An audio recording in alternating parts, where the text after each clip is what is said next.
नमस्कार। ओम शांति।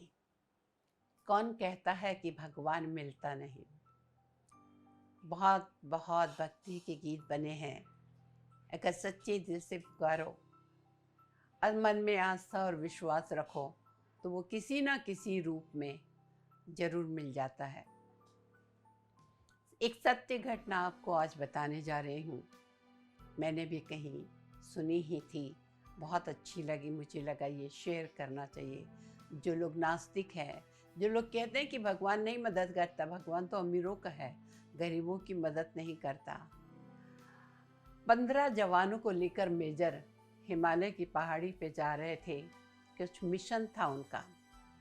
काफ़ी ठंड थी, सभी लोग ठंड में सिकुड़ रहे थे। सारा दिन पहाड़ी पे चढ़ के आए थे, आधी पहाड़ी चढ़ चुके थे। सभी के हाथ पैर ठिठुर रहे थे। सभी के मन में एक ही आश थे कि कहीं से गरम गरम चाय मिल जाए, कुछ खाने को मिल जाए तो बहुत अच्छा है। और तभी मेजर ने देखा एक टूटी फूटी सी चाय की दुकान, हाथ से लिखे हुए चाय दुकान लगी है, लेकिन उसमें ताला बंद है। जवानों ने मेजर की तरफ देखा, मेजर ने जवानों की तरफ देखा और तभी प्रश्न भरी दृष्टि से क्या करें, मेजर ने कहा कि ताला तोड़ दो, क्योंकि नहीं चाय नहीं मिलती। भूख के मारे भी बुरी हालत थी। जहाँ पहुँचना था वहाँ के लिए और 2-4 घंटे ऊपर चढ़ना था। और उन्होंने ताला तोड़ा, अंदर देखा, सभी सामान चाय का रखा था और उन सब ने चाय बनाई। बिस्किट रखे थे, बिस्किट्स खाए, चाय पिए और सभी बहुत खुश थे। तब मेजर के मन में एक बात आई कि हम तो देश की रक्षा करते हैं, लेकिन एक गरीब की दुकान तोड़ी, ये तो ठीक नहीं। और तभी मेजर ने कुछ सोचा और अपने जेब से 1000 रुपये निकाल के शक्कर के डिब्बे के नीचे रख दिया और सिपाहियों से कहा, दरवाज़ा अच्छे से बंद कर दो। और दरवाज़ा अच्छे से बंद कर दिया और वो अपनी राह पर निकल आए। समय बीतते पता नहीं चलता, ऐसा उड़ जाता है कि अभी अभी तो कल की बात है।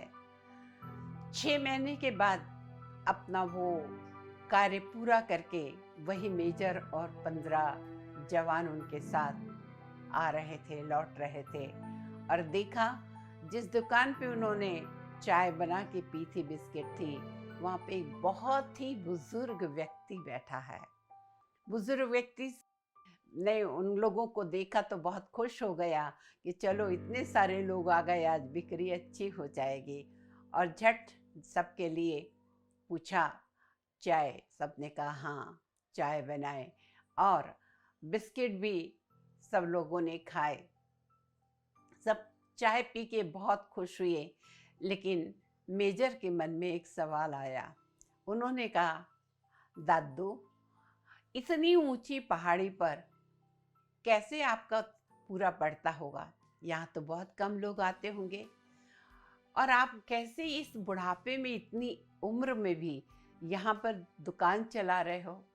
उसने कहा, साहब, वो ऊपर वाला है ना, वो भगवान है ना, वो सब कुछ करता है। क्या भगवान तुम्हारी गरीबी दूर नहीं करता? कहा, नहीं नहीं साहब, ऐसी बात मत करिए, भगवान कदम कदम पे मदद करता है। 6 महीने पहले की घटना आपको सुनाता हूँ। आतंकवादी मेरे बेटे को उठा के ले गए थे। उन्हें कुछ शक हो गया था, उसे मारा पीटा, लेकिन उसके पास कुछ नहीं मिला तो उसे छोड़ दिया।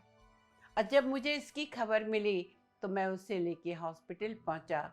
और चूंकि आतंकवादियों ने उसको पकड़ा था, मारा था, गांव के लोग, मेरे रिश्तेदार, कोई भी मुझे मदद करने को तैयार नहीं था कि अगर हमने इसकी मदद की तो आतंकवादी हमें भी तंग करेंगे।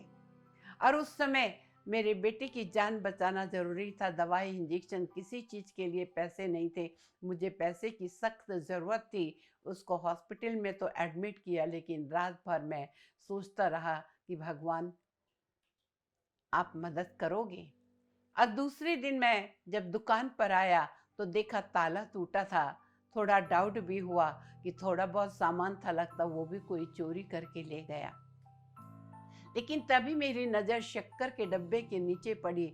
1,000 रुपये रखे थे और वो 1,000 रुपये से मेरी बेटी का इलाज हुआ और मेरा बेटा अब अच्छा है। अब आप बताइए, इतनी बीहड़ जगह में, इतने ऊपर पहाड़ी पे और कौन आ सकता है? भगवान ने ही किसी को निमित्त बना के भेजा होगा और तभी तो काम हुआ ना। तो कैसे आप कहते हैं कि भगवान मेरी मदद नहीं कर रहा? वो तो हर एक की मदद पूरी करता है। और तब मेजर साहब अंदर ही अंदर सोचने लगे। उनकी आंखों की कोरों में आंसू थे और मन ही मन सोचने लगे, सही में भगवान किसी न किसी को निमित्त बना देता है। और उसी दिन पक्का कर लिया कि जब कभी किसी की कुछ मदद कर सकें तो कर देना, क्या पता भगवान तुम्हें ही वो कार्य के लिए निमित्त बना रहा है, तुम्हारे द्वारा ही भगवान वो कार्य कर रहा है। कहने का मतलब, आज दुनिया में हम देख रहे हैं बहुत प्रकार की बीमारियां, बहुत प्रकार की प्राकृतिक प्रकोप हो रहे हैं और लोग बेघर हो रहे हैं, अनाज नहीं है, लोगों को कपड़े नहीं हैं। ऐसे में भगवान तो किसी ना किसी को निमित्त बनाएगा। क्या पता आपके पास दौलत हो, आपके पास साधन हो, आप उनकी मदद कर दे, उनके लिए आप भी भगवान कहलाएंगे।